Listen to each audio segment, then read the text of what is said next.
Welcome everyone. What I want to present today for the very first time is, I guess, a whole new strategy for Corazon, a whole new focus for our exploration. So I'll go through a bit of history of why and things have changed since then. Assessment of the asset has changed since then. So if you want a copy of the presentation, it's on the website. It'll be on the ASX, but Evie's also going to release a video of this presentation as well. You can look at again if you want to go back and rehash some of it. Right. I'm only talking about Lynn Lake and the MacBride project today. If you want to ask questions about the other assets, they're good assets. I'm happy to answer those questions after the presentation. Yeah, but so MacBride itself is we've been at Lynn Lake since 2010, and we initially got some exploration ground, and since then we've been enabled to grow the whole project, whereby we own 100% of the whole nickel sulphide mining district. And we believe that Lynn Lake is a very real, low cost, long life, large tonnage mining opportunity. But as with all mining centres, I mean, the mining shut down in 1976 in Lynn Lake, or as with all mining centres, a lot of the high value, high grade ore has been already mined from surface. So our better grades are at depth. So you're looking at a startup grade, which is not as profitable for an operation. So we started looking at, I guess, how we reduce the capital hurdle for the project and how we then look at other value adding opportunities. And one of those was we've got a stack of zinc copper deposits, VMS deposits in and around our Lynn Lake Mining Centre. There's about 6 or 7 of them. They're small, probably maximum tonnage open pit would be 500,000 tonne, I'm guessing, and that's not a resource. But they are high grade, and quite obviously the in-ground metal value of copper, zinc, plus gold, plus silver is better than lower to mid-tenor zinc copper mineralization that the nickel sulphide provided. So we started looking at that. At the same time, a good friend of ours, Mr. Peter Dunlop, a Manitobian prospector, we acquired the first part of the Lynn Lake project from him. He called up and said a couple of projects had been delivered back to him from Hud Bay, a large company that operates in Manitoba, and were we interested? And these were VMS deposits. And so we had a look at them and said, yes, we're interested. Peter has a royalty on the Lynn Lake nickel project, or part of it. So we explained the benefit this could have for a startup of the Lynn Lake project. So that's where we started.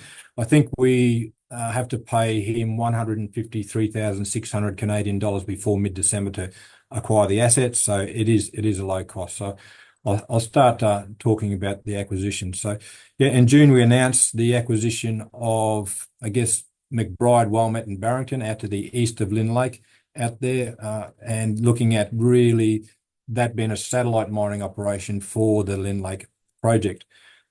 The Lynn Lake area has a history of VMS, large VMS deposits. Mining at Lynn Lake shut down in 1976, but the Fox VMS mine, a copper zinc VMS mine, mined for 15 years and shut down in, 1985. Also, there's the absolute monster of the deposit, the Rutan deposit. I think the original resource was something like 85 million tonnes. It mined for almost 30 years, shutting down in 2002. So there are these examples of large VMS systems in the area. Zinc, we weren't as familiar with zinc as we were with copper and nickel and the other battery metals, but zinc is the 4th most used metal globally. It's mined throughout the whole globe. It's processed in those areas. And so it's very much like copper in that aspect. And if you're looking at the energy transition to zero emissions by 2050, zinc is a very important component of the renewable energy sources, the options for reducing emissions and getting to those targets. So really wind turbines, offshore and onshore use a lot of zinc, a lot of copper. And so predictions for those metals, I guess you're looking at zinc and nickel, the demand for those metals almost more than doubling by the year 2050, and copper probably very similar, being a critical component to all facets of the renewable and energy transition process. So it's a good space to be in. The project itself is in North America. Strategically, it's a good place to be in as well for critical metals. So we're very assured that zinc is a very good place to be, along with nickel and copper. MacBride itself, the MacBride project consists of two deposits, the MacBride deposit and the Wellmet deposit. I'm not talking about the Barrington deposit today. The Barrington deposit has a few drill holes. It's a copper deposit, but not a lot of exploration. It's early stage. The MacBride and Wellmet have a bit more drilling into them.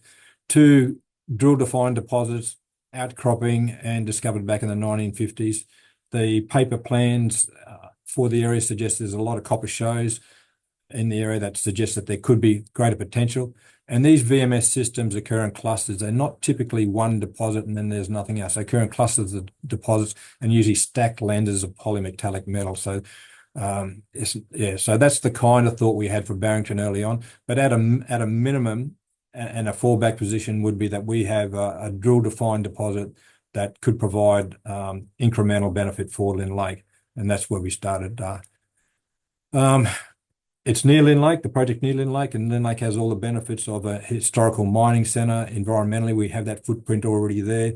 It has a township, sealed airstrip, hospital, and the whole region runs off hydroelectricity. So Lynn Lake would have been, it could be a low carbon critical metals project as well. So it's in a good place and not far from our major asset, which was great.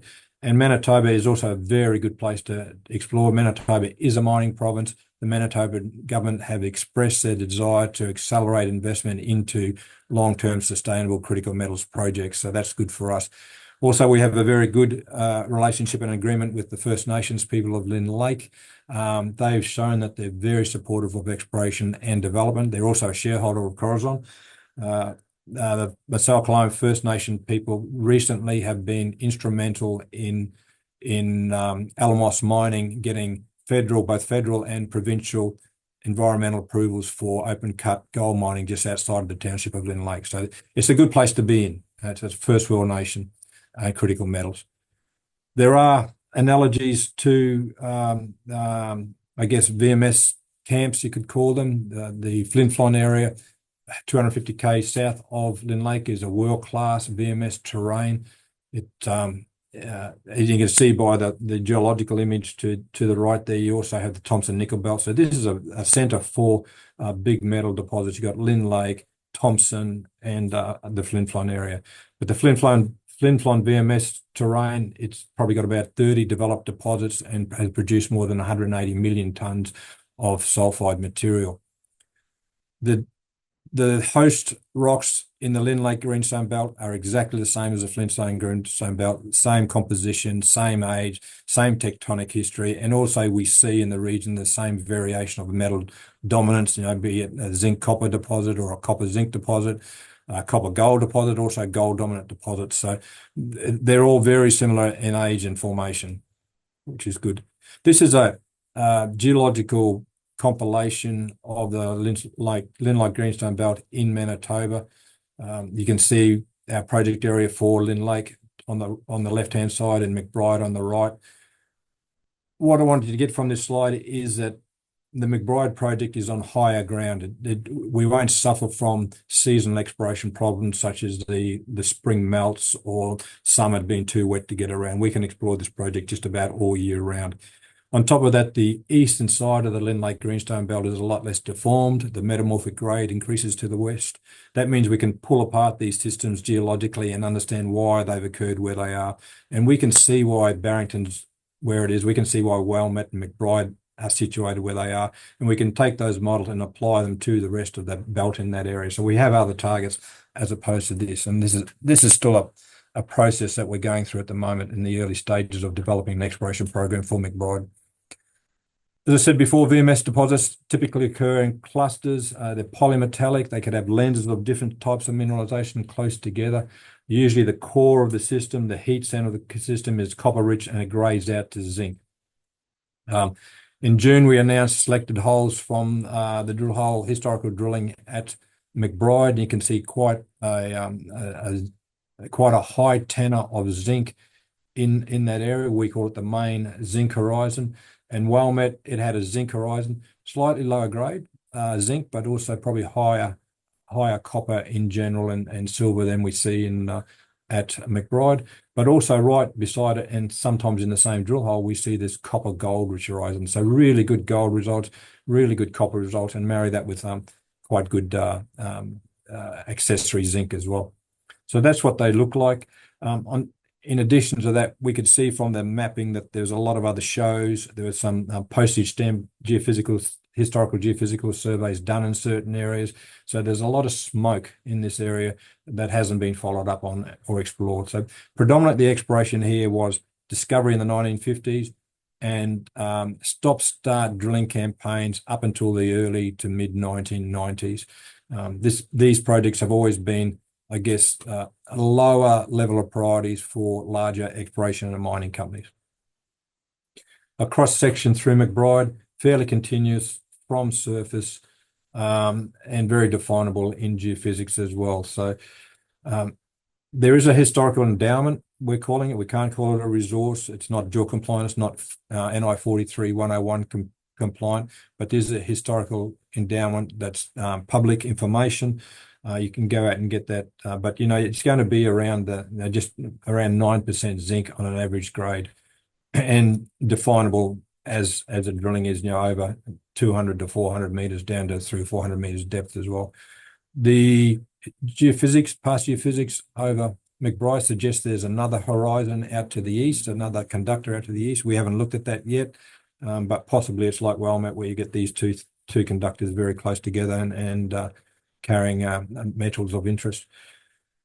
The only modern exploration done in this area would have been from Western Areas, the Australian company, back in 2007, 2008. They also owned part of the Lynn Lake Nickel-Sulphide Mining Centre, and they did VTEM survey, an aerial VTEM survey at Lynn Lake, but also over MacBride, before they had to pull out of all international exploration to focus on their Western Australian assets. It was at the time of the GFC, and they retreated their focus. That survey we've reprocessed and generated multiple conductors. And you can see in this image, this is a cartoon geology laid over the top of an aeromagnetic image with some structure interpreted there. The dots, the colored dots, are VTEM conductors. So they're conductors defined by this aerial geophysical program. We've picked out, that's over a 4K strike length, so that is significant as we go forward. We've picked out 9 priority conductors, or our experts have, modeled them up with Maxwell geophysical software, and you can see those plates expressed on that image as well. If you had to look at and target this area based on the VTEM survey alone, you would not drill MacBride deposit as a priority target. It's probably the 4th or 5th ranked conductor in that area, but it is the only one that outcropped, and it was the one that was discovered. And it provides us with a good, I guess, indication of what could be there. Some of the conductors, the majority of the conductors, are at least the same size, if not bigger than MacBride. As I said, they don't outcrop, but they are pretty much aligned along a stratigraphic horizon that continues up to the northwest within the MacBride project, and also to the southeast and the more complex structurally deformed terrain. So this VTEM survey didn't cover the whole tenement area, so we do have upside going off to the east and the west. Now, what we believe we're seeing here is a potential camp of VMS deposits, where MacBride deposit is one slither of sulphide mineralization. And analogies to this style of thing are located just to the south of Manitoba. This is a Chesil Basin in the Snow Lake, in the Flin Flon Greenstone Belt region.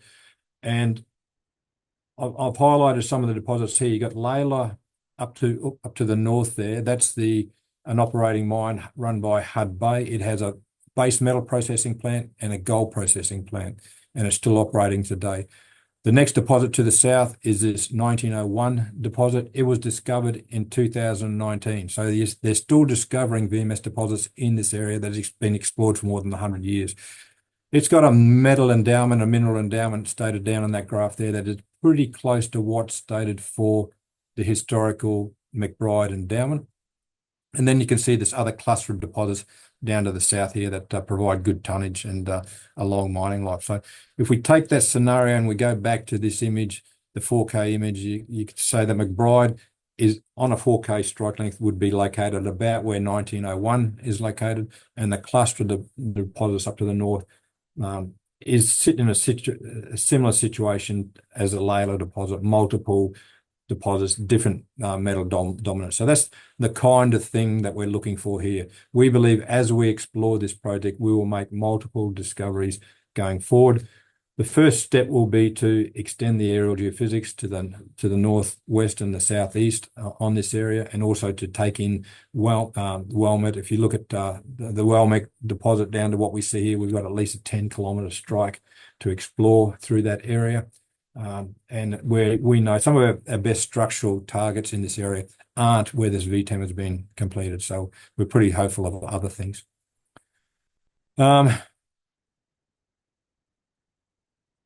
Also, a major focus at the moment is securing work programs. Part of that is also dealing with First Nations. Now, this project sits outside any First Nations designated area, but we're hopeful of dealing with our First Nations in Lynn Lake. Obviously, the boundaries of these designated areas aren't real to them, and they want it across the whole country. So it's more the intent of what we're doing. And so we believe we can fold this project into our existing Lynn Lake agreement, which is quite a good one for us. And they're a good bunch to deal with as well. And then it's just a process of going through the permitting with the Manitoba government, who has proven quite quick and quite adept at turning around our POWs quite efficiently. So we don't see any hurdles in front of us exploring the project and going forward. Again, starting with the aerial onto the ground. You wouldn't drill straight off these VTEM conductors as defined by the VTEM. You go into ground EM, which we've priced up already, and then onto from that ground EM, you define your drill targets more clearly and at greater depth, and you go and drill them. The first priority would be to go to MacBride, test what we've got and what we know with our systems, and then move to MacBride North as a priority target area. And also looking at what else exists. If we can get on the ground before this coming winter, there's a lot of other parallel and copper occurrences we need to look at, and historical geophysical conductors we'd probably want to work on as well. So there's a fair bit to do, but we believe we've got a camp there to be explored. All right, in summing up, there's not a lot of companies like Corazon with the projects we have. Going down the list, Mount Gilmore is a target for a giant porphyry copper deposit. Now we're taking very small steps there. We've been very frugal with how we're putting the exploration dollar into Mount Gilmore because it is such a large target at May Queen. So we'll analyze the results from the drilling, and we'll go forward with more targeting in time. It's not an upfront I guess, market impactful type exploration program at the moment, but the potential benefits there are huge. At Lynn Lake, we do have a project that I believe, once fully integrated with the Historical Mining Centre, will produce a large, long life mining operation. Looking at the potential early value adding of VMS deposits in the Lynn Lake area will be a focus. But really, if you look at what we potentially have at MacBride, that's becoming a major focus for the exploration activities in the next 6 months. So that's pretty much all from me, Evie. So I'll pass it back to you. It's been a question that's come through, but before I go on to that one, I just wanted to, for me, the scale of this, the potential scale of this project area and the whole Lynn Lake Mining Centre hub, if we can call it a hub, has it attracted or has it piqued the interest of end users? And have you been, in any discussions with those parties? Yeah, Lynn Lake's a tough one. It relies on, I guess, what we're doing is integrating modern, innovative processing techniques into the old processing techniques, and that provides us with a lot of beneficial value, we believe, and we haven't been able to express that to the market because that work's incomplete. The metallurgical processing we've done has delivered good results, which has led on to more work being required before we can finalise it. So that work should finish middle of this. It's meant to finish this month, but I haven't heard back the last couple of weeks from the metallurgist. But yeah, it's meant to finish this month, and then hopefully subsequent to that we can define the value in some way to shareholders. Lynn Lake is a low-cost operation, a low-grade operation that relies on size and efficiencies to make it work. Integrating the new mining method fully integrating that with the historical stopes and voids underground is also a critical part of saving capital. So all that's taken a long time. Nickel hasn't been a flavour of the month, but we know its value as a forward-facing metal. The nickel price we think is fine. It could be a little bit higher, but you need a nickel project to be making good money at these prices, and that's where we're focusing Lynn Lake. So we need to somehow get how we understand Lynn Lake into the market, and at that stage, with respect to staying compliant with JORC, we just can't do it until we finish this work. The MacBride project itself, if you look at that Snow Lake analogy with Chesil Basin, there's about 37 million tonnes defined on that table. Right? And that's only a few deposits. If we did further research in that area, no doubt it'll identify smaller resources in that area that you could add to that number. So you're looking at some good tonnages, and if you're looking at historical resources for Snow Lake and Return, they're big systems. And so we're looking at the nickel system at Lynn Lake being a big system. We're talking, we've identified 16 million tonnes at 0.5 cut, but if we lower the cut-off grade to where we think it should be mined, there's substantially more metal at Lynn Lake. And so you start to put all these systems together that are large, long life. So yeah, at the moment, the market doesn't get Lynn Lake. We appreciate that, but there hasn't been a lot of value in anyone pushing a nickel development story in this market. Yeah, that's great. So the question that's come through is it possible that there are multiple lodes at MacBride and the other lodes be copper gold rich? Most definitely, and you can see by some of those well-met numbers that you've got the copper gold and sometimes gold dominant, sometimes copper gold. So yes, they can be right beside each other. An example would be Fox. I mean, Fox, they talk about Fox was a copper mine with zinc, but the grades were fairly similar, but there's more value in copper. But they don't mention the gold that was produced from there as well. So that was a key component to that operation. So yeah, I guess if you look at MacBride, you'd say zinc. Okay, that's good zinc, adequate copper, and it's high-grade zinc too. So that's great. But then you see something like Wilmette right beside it with the gold and the copper. That's exciting. That combination of base and precious metals is very exciting for us, yeah. Okay, that's great. I don't think there's no other questions that have